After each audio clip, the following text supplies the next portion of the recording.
নমস্কার বন্ধুরা। আপনারা সকলেই জানেন যে আমরা দুটি পুস্তক আনুষ্ঠানিকভাবে প্রকাশিত করেছি ৩রা ডিসেম্বর কলকাতায়। সেই উপলক্ষে বহু বন্ধু এসেছেন, তারা বিষয়বস্তুটিকে জানার চেষ্টা করেছেন, অনুষ্ঠানে ছিলেন এবং আমাদের সম্পূর্ণ সমাধান এবং সম্পূর্ণ জীবন দর্শন দুটি পুস্তক অধ্যয়ন করেছেন। অনেকেই ইতিমধ্যেই, অনেকেই অধ্যয়ন করছেন এবং ইউএলএম বাংলার সঙ্গে যুক্ত হচ্ছেন অনেক বন্ধুরা। অনেক রকম প্রশ্নের উত্তর আমরা দিচ্ছি। একই সঙ্গে আমাদের ইউএলএম বাংলা ইউটিউব চ্যানেলেও অনেকগুলো ভিডিও রয়েছে, সেগুলো অনেকে দেখছেন, সেখান থেকে অনেকে প্রশ্ন করছেন। তো সেই উপলক্ষে যে গুরুত্বপূর্ণ কিছু প্রশ্ন এসেছে আমাদের কাছে, সেই সব প্রশ্ন নিয়ে একটু আলোচনা আমি করব প্রেমজিৎ শিরোহী মহাশয়ের সঙ্গে, যিনি ইউএলএম সংস্থার প্রতিষ্ঠাতা এবং এই সম্পূর্ণ সমাধান এবং সম্পূর্ণ জীবন দর্শন পুস্তক দুটির রচয়িতা। তিনি কলকাতায় এসেছেন আমাদের দুটি পুস্তক উন্মোচন উপলক্ষে, আপনারা সকলেই জানেন। তো আজ তিনি চলে যাচ্ছেন। শেষ মুহূর্তের আমরা একটু সংবাদ, একটু আলোচনা তার সাথে করব। মূলত বিষয় এটি যে প্রচার বিষয় নিয়ে, যে আমরা ট্র্যাডিশনাল যেসব সংস্থা রয়েছে, আমরা যেভাবে প্রচার করতে অভ্যস্ত বা যেভাবে সংগঠন পরিচালনা করতে অভ্যস্ত বা বিভিন্ন সংগঠনের কার্যপদ্ধতি দেখতে অভ্যস্ত, তার থেকে কিছুটা ভিন্ন রয়েছে এই ইউএলএম বা ইউনিভার্সাল লাইফ ম্যানেজমেন্ট সংস্থার যে কার্যপ্রণালী। তো কোথায় সেই ভিন্নতা রয়েছে এবং কোথায় তফাৎ রয়েছে, এবং ইউএলএম সংস্থার প্রচার প্রণালী কিরকম, কিভাবে সকলের কাছে দ্রুত পৌঁছানো যাবে, এবং অনেকেই এই ইউএলএম সংস্থার বিষয়বস্তু বা সম্পূর্ণ সমাধান বা ব্যবস্থা পরিবর্তন বিষয়ক বিষয়বস্তুগুলি জেনে অত্যন্ত উদ্গ্রীব হয়েছেন, অত্যন্ত উৎসাহী হয়েছেন যে কি করে খুব তাড়াতাড়ি এই ব্যবস্থাকে প্রতিষ্ঠিত করা যায় এবং কি করে সকলের কাছে, সকল শ্রেণীর সকল বর্গের মানুষের কাছে দ্রুত এই বিষয়টিকে পৌঁছে দেওয়া যায়। সেই আলোচনা, সেই উৎসাহ, সেই প্রশ্ন আমাদেরকে করছেন। তো আমি যখন শিরোহীজিকেই পেয়েছি এই বিষয়টি নিয়ে কথা বলার जन्य, যে शिरोही जी नमस्ते और नमस्कार, स्वागत है फिर से हमारे यूएलएम बांग्ला के चैनल में। जी। और ये हिंदी में भी है, यूएलएम हिंदी में भी लोग देख सकेंगे, हिंदी में भी चर्चा होंगे उनसे। और बंगाली जो हमारे दोस्त लोग हैं, अगर हिंदी नहीं समझते हैं तो बाद में हमसे चर्चा कर सकते हैं बंगाली में भी। तो सर को बोलेंगे कि जो अलग जो संस्थाएं है, तो उससे यूएलएम की संस्थाएं अलग कहाँ पे है, और लोग जिनको ये नया सिस्टम को बहुत अच्छा लगा, संपूर्ण समाधान व्यवस्था को, और ये चाहते हैं कि जल्दी ये स्थापित हो जाए। तो कोई लोग सोचते हैं कि हम भी शुरू में ये सोचता था कि ये जल्दी क्यों नहीं आ रहा है, क्यों लोग समझ नहीं रहा है इसको जल्दी, और जो लोग समाज में प्रतिष्ठित लोग हैं तो वो लोगों के पास क्यों नहीं जा रहा है, और बाकी हम लोग जो ट्रेडिशनल मीडिया है, मीडिया के पास क्यों नहीं जा रहे हैं हम लोग, और मीडिया क्यों नहीं आ रहा है इसमें। तो इसमें कोई हमसे कोई गलती तो नहीं हो रहा है कि ये अच्छा सिस्टम है, लोग इसको अपनाएंगे भी, लोग अगर समझेंगे तब भी इसको इतना जल्दी प्रचार हम लोग क्यों नहीं कर रहे हैं। तो इसमें कहाँ पे गैप है, और ये प्रचार कैसे होना चाहिए कि लोगों के पास जल्दी इसको पहुंचे सर। हाँ देखो, जैसा कि आप देख ही रहे हैं कि हम लोग एक पूरे ग्लोबल सिस्टम की बात कर रहे हैं। मतलब ये कोई छोटी बात नहीं है, ये कोई ऐसी बात नहीं है कि कोई एक नियम ठीक करना है, कि कोई एक नियम हटाना है ना। तो वो लोगों को जल्दी समझ में आ जाता है। आप अगर एक दिन भी मैं भी जाके मीडिया में रख देंगे तो लोगों को समझ में, अच्छा ये नियम है, ऐसे खराब है, ऐसे। तो उसको भी, जबकि उसको भी पहुंचाने के लिए कई महीने लग जाते हैं। आपने देखा होगा दिल्ली में जब अन्ना हजारे ने अगस्त करप्शन के लिए जो रखा था, तो वो कितने सारे दिन चला था, और उसमें धीरे धीरे लोगों को अवेयरनेस हुई। हालांकि वो अभी तक भी वो उनका जो वो था वो अभी तक आ नहीं सका। अभी लोगों को समझ में आ गया है, मगर अभी कोई ऐसी स्थिति में नहीं पहुंचा है कि उसे सेंटर से अप्लाई करे। स्टेट में उसका कोई बहुत रोल है नहीं उस चीज का, लोकपाल बिल का। हाँ। तो स्टेट में कोई बहुत बड़ा रोल नहीं है, कोई चाहे तो कर भी सकता है, लेकिन फिर भी नहीं कर रहे हैं। जैसे अभी अरविंद केजरीवाल जी, दिल्ली में तो चलो पुलिस उनके पास नहीं थी, लेकिन पंजाब में तो है। तो वहां अब आने वाले समय में पता चलेगा कि वो इसको वहां करते हैं नहीं करते हैं, करके भी इसका क्या परिणाम आता है, तो वो वहां करेंगे।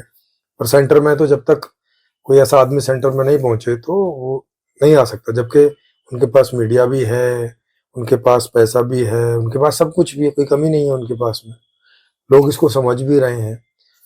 तो फिर भी ये वहां नहीं आ रहा है। लेकिन हम लोग जो कर रहे हैं वो टोटल चेंज की बात कर रहे हैं ना, एक कंप्लीट एक नए सिस्टम की बात कर रहे हैं। तो एक तो इस नए सिस्टम को समझना, पहले तो ये बात है। फिर उसकी तुलना आज वाले सिस्टम से करना कि भाई आज वाले सिस्टम को हटा के इसे क्यों लेके आए, तो उसे समझना। फिर वो भी समझ में आ जाएगा तो अच्छा, इसे अब फिर दूसरे लोगों को समझाना, है ना। तो ये दूसरे लोगों तक समझेगा तो फिर मीडिया इसमें इन्वॉल्व होगा। मीडिया कब इन्वॉल्व होगा कि जब कोई चीज की सुगबुगाहट होने लगती है। जैसे लोकपाल बिल की वहां पे हड़ताल वड़ताल वो करके बैठ गए और काफी सारे लोग उसको सहयोग देने लगे, तो तब मीडिया वहां पहुंचा। पहले दिन तो नहीं पहुंच जाता मीडिया, नहीं तो अन्ना हजारे तो कब से इस बात को कर रहे थे, तो उनको भी कई साल लग गए इस बात को यहाँ तक पहुंचते पहुंचते कि मीडिया आए। तो ऐसे कोई भी चेंज हो, छोटे चेंज हो और बड़े चेंज में तो और भी समय लगता है, तो उन्हें लोगों को पहले समझना होता है। और किनको समझना होता है? जो समाज में समझदार की पोस्ट पर लोग बैठे हुए हैं। हर समाज में कुछ एक नेता, कुछ एक ऐसे लोग रहते हैं जिन्हें उनके लोग उन्हें समझदार समझते हैं कि भाई ठीक है, ये लोग अगर हमें बोल देंगे कि ये अच्छी बात है तो हम मान लेंगे। उनको अपने से समझने में उतना नहीं होता उस चीज को। तो अभी हमें उतने लोगों तक पहले पहुंचना पड़ेगा इस बात के लिए कि जिससे जनता में सुगबुगाहट हो। सुगबुगाहट का मतलब है कि जनता इस पर अपने लेवल से बात करने लगे। तो तब फिर उस लेवल के जो समझदार लोग हैं या नेता लोग हैं, उन्हें उनके ध्यान इस तरफ जाता है। क्यों जाता है? क्योंकि वो लोग रहते हैं बहुत बिजी, है ना, मौजूदा सिस्टम में काफी बिजी रहते हैं, उनके पास समय नहीं होता। ऊपर से उन्हें नहीं लगता कि ऐसा कुछ हो भी सकता है क्या कि जिससे सब कुछ ठीक हो जाएगा, क्योंकि उनका अनुभव ऐसा रहता है कि वो 5 साल से 10 साल से 20 साल से 40 साल से इस सिस्टम में लगे हैं और कुछ खास नहीं कर पाए हैं। तो उनका अनुभव उन्हें ऐसा बोलता है कि नहीं, बहुत बड़ा चेंज कोई संभव नहीं है। तो वो उस तरफ सोचना भी बंद कर देते हैं।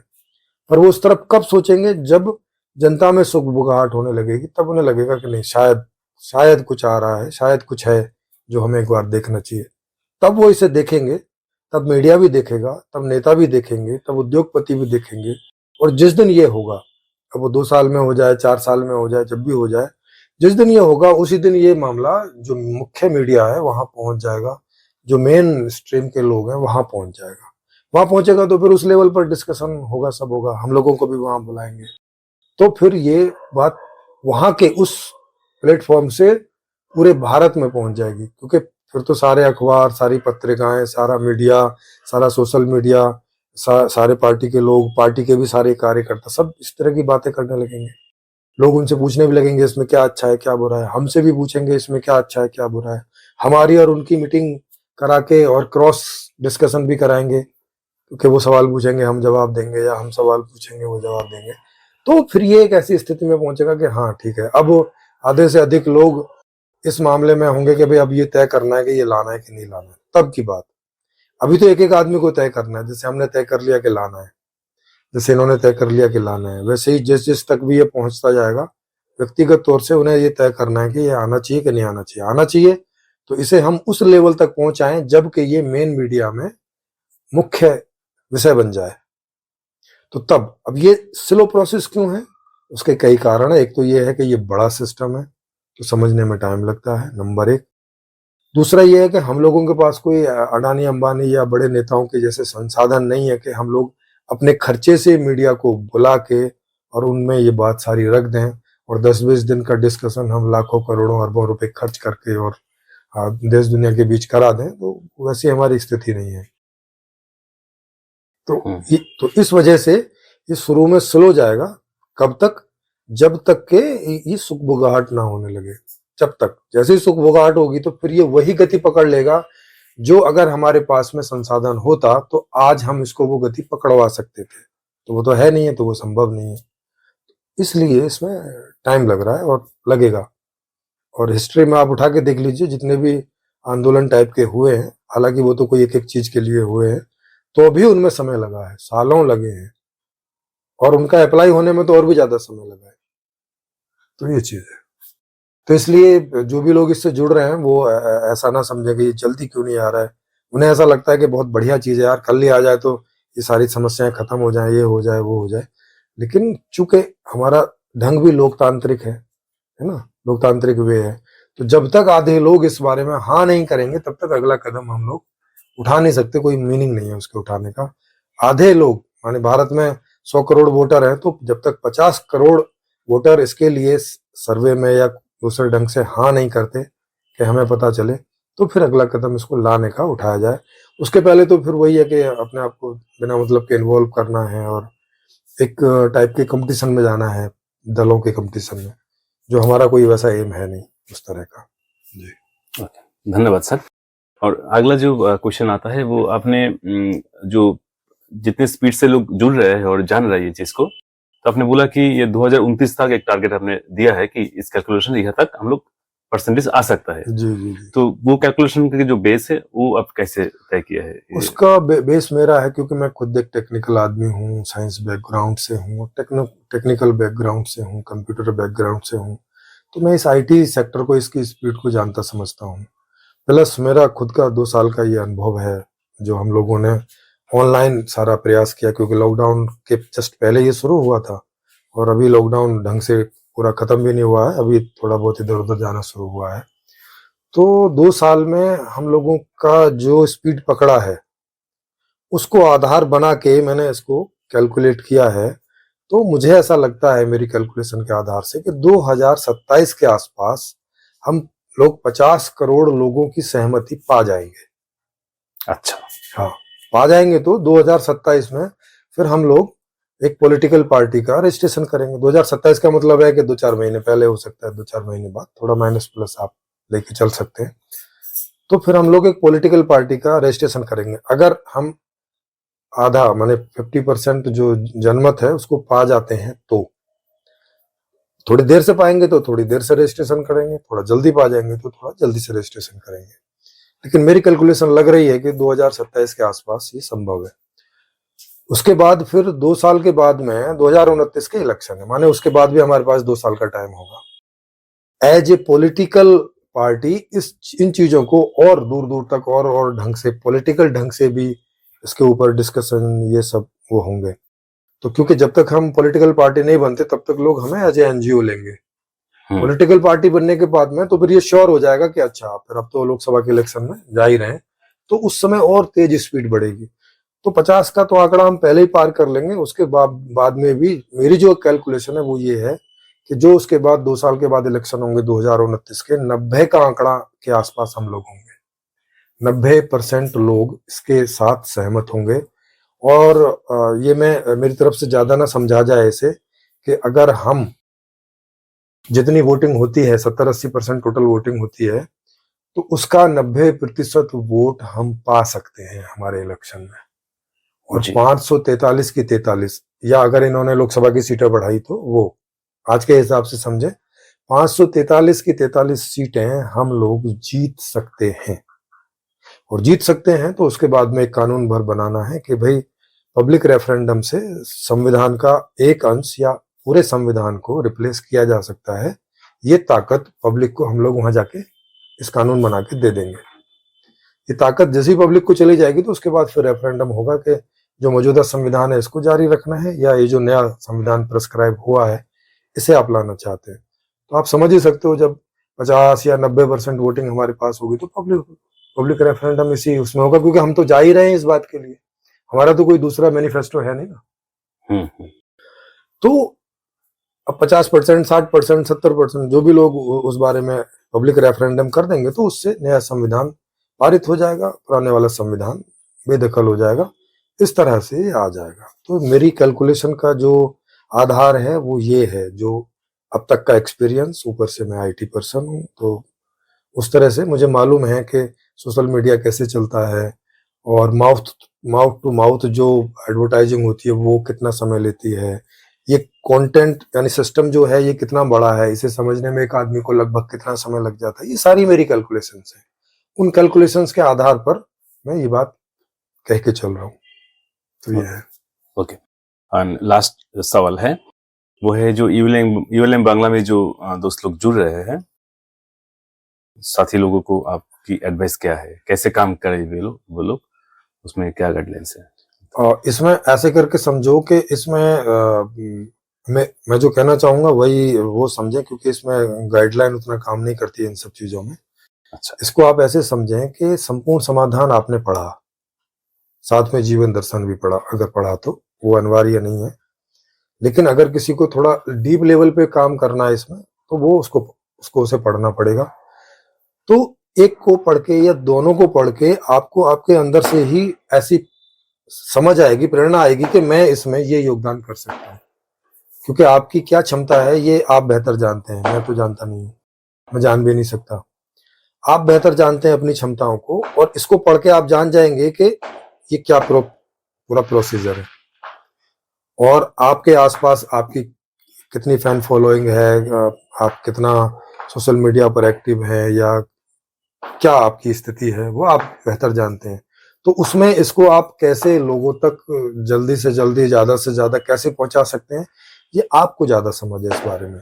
तो आपको जो समझ है उस आधार पर आप चलिए। हाँ, उसमें कभी आपको कोई पार्शियल टाइप की या कुछ थोड़ी बहुत कुछ गाइडेंस चाहिए तो काफी सारे लोग होंगे, बांग्ला में हैं तो सर हैं, या मुझसे पूछ रहे हैं कभी तो मुझसे पूछ सकते हैं। तो हम लोग आपके बताए हुए ढंग से थोड़ा बहुत गाइड कर सकते हैं कि आप इसको कैसे ले जाना चाहते हैं, क्या है उसमें। लेकिन कैसे ले जाएंगे, क्या करेंगे, ये ज्यादा अच्छा है कि ये आप खुद ही तय करेंगे, और ये अपने आप आ जाएगा जब आप पढ़ेंगे। तो अगर आप किसी और दूसरे अपने खुद के किसी पर्सनल उद्देश्य से नहीं आ रहे हैं, तो उससे आएंगे तो यहाँ अपने आप फिल्टर हो जाएंगे। यहाँ ऐसा सिस्टम लगा हुआ है, ऐसा फिल्टर है ऑटोमेटिक टाइप का, कि अगर आप जनता की भलाई वाली इच्छा के अलावा अगर आपकी अपनी कोई पर्सनल इच्छा है कि मैं बड़ा नेता बन जाऊंगा, मुझे लोग जानेंगे, मुझे सम्मान मिलेगा, वगैरह वगैरह उस तरह की कुछ भी, तो यहाँ आप खुद ही साइड हो जाएंगे। आप यहाँ पे फंक्शनेबल हो ही नहीं पाएंगे। ऐसा सिस्टम मैंने इस एनजीओ के अंतर्गत बोले, या इसमें जितने लोग जुड़े हैं वहाँ ऐसा बनाया हुआ है कि वो वहाँ पे खुद ही नहीं टिक पाएंगे, खुद ही छोड़ के थोड़े बहुत समय में चले जाएंगे। क्योंकि यहाँ ऐसा कोई उनको कुछ पर्सनल अटेंशन या ऐसा कोई कुछ देगा नहीं, और हम लोग भी किसी को ऐसा ना गाइड कर रहे हैं, ना ऐसा कोई उनको ट्रेंड कर रहे हैं कि वो ऐसा करें वैसा करें। यहाँ हर आदमी अपने लेवल से इसे लोगों तक पहुंचाने की बात है, तो वो कैसे पहुंचा सकता है ये वही तय करेगा, और वो इसको पहुंचाएगा। ये सारा चीज है। तो इसलिए उस तरह की गाइडेंस तो हम लोग देते भी नहीं है, और उसकी जरूरत भी नहीं है, क्योंकि ये थोड़ा अलग ढंग का हम लोगों ने डिजाइन किया है इसको लाने का, कि ये आप अपने आप से पूछिए, और हर आदमी अपने आप से खुद पूछता ही है। जैसे जब मैंने इसको लाने की बात की लिखने के बाद में, तो मैंने पूछा ना खुद से कि मैं इसमें क्या रोल अदा करूं जी। तो मुझे पता है मेरी क्षमताएं क्या है, मैं क्या क्या कर सकता हूँ, तो वो सब मैंने किया। अम्बरीश जी हैं, आप हैं, बहुत सारे लोग हैं, अब तो मेरे ख्याल से 100 के भी ऊपर लोग होंगे जो इसमें अपने अपने आधार से लगे। तो उन्हें पता है कि वो इसके जो थीम बनाएंगे या छोटे छोटे वीडियो काट के अपलोड करेंगे, आप देख ही रहे हैं ना। जी जी। और उनमें से आपको पता है कि किसी ने भी कोई गाइड नहीं किया है।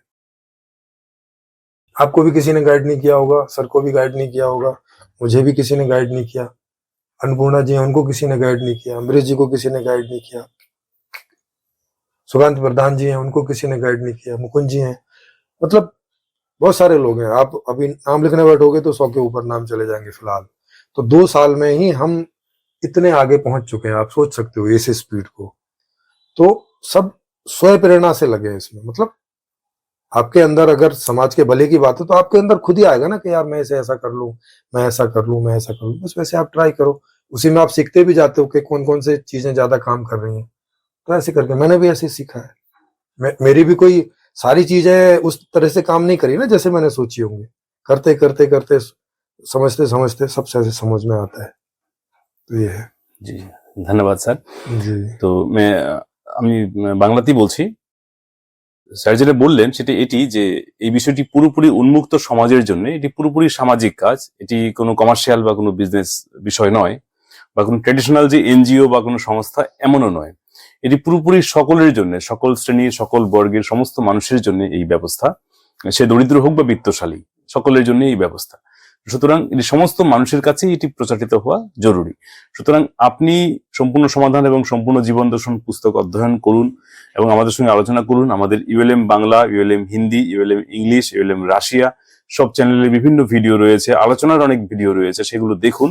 আপনি আগে নিশ্চিত হন যে বিষয়টি আপনি বুঝেছেন কিনা, বা এটি আপনি উম, আত্মস্থ করেছেন কিনা, এই প্র্যাকটিক্যাল ভাবে আপনি বুঝছেন কিনা যে এটি আসতে পারে বা আসবে কিনা, বা কোথায় কোন সমস্যা আসতে পারে, এটি কোনো কাল্পনিক বিষয় নয় কিনা, বাস্তব বিষয় নয় কিনা, এইসব বিষয়গুলো নিশ্চিত হন এবং আমাদের সঙ্গে আলোচনা করুন। যদি আপনি নিশ্চিত হন যে সত্যি এটি প্রাসঙ্গিক বিষয় এবং অত্যন্ত গুরুত্বপূর্ণ, তাহলে আপনি পছন্দ করুন যে আপনি কোন বিভাগে কর্ম করতে পছন্দ করেন বা আপনার কোন বিষয়ে প্রচার করতে পছন্দ করেন। আপনি লিখতে পারেন আর্টিকেল, আপনি ভিডিও এডিট করতে পারেন, অডিও এডিট করতে পারেন, আমাদের অডিও বুক বানাতে পারেন, এবং আমাদের যেসব ভিডিওগুলো রয়েছে সেগুলো আপনি এডিট করে করে প্রচার করতে পারেন, আপনি পোস্টার তৈরি করতে পারেন। মানে অনেকগুলো স্ট্রিম এখানে খোলা আছে। আপনার যেভাবে প্রচার করতে আপনার ভালো লাগে, আপনি স্বচ্ছন্দ বা আপনি করতে চান বা যেভাবে আপনি করতে পারেন, আপনি সেভাবে স্বতন্ত্রভাবে প্রচার করতে পারেন। এবং কোন রকম কোনো অসুবিধা থাকলে বা কোন রকম কোনো প্রশ্ন এলে শিরুজির সাথে বা আমার সাথে বা আরো আমাদের অন্যান্য ভলান্টিয়ার বন্ধুরা আছে, সকলের সঙ্গে আপনি উন্মুক্ত যে কোনো সময় আলোচনা করতে পারেন। আর আমাদের সম্পূর্ণ সমাধান, সম্পূর্ণ জীবন দর্শন পুস্তকের কাগজের পুস্তক কলকাতায় রয়েছে, অ্যামাজন ফ্লিপকার্টে রয়েছে, এবং এর পিডিএফ সকলের জন্য ফ্রি রয়েছে।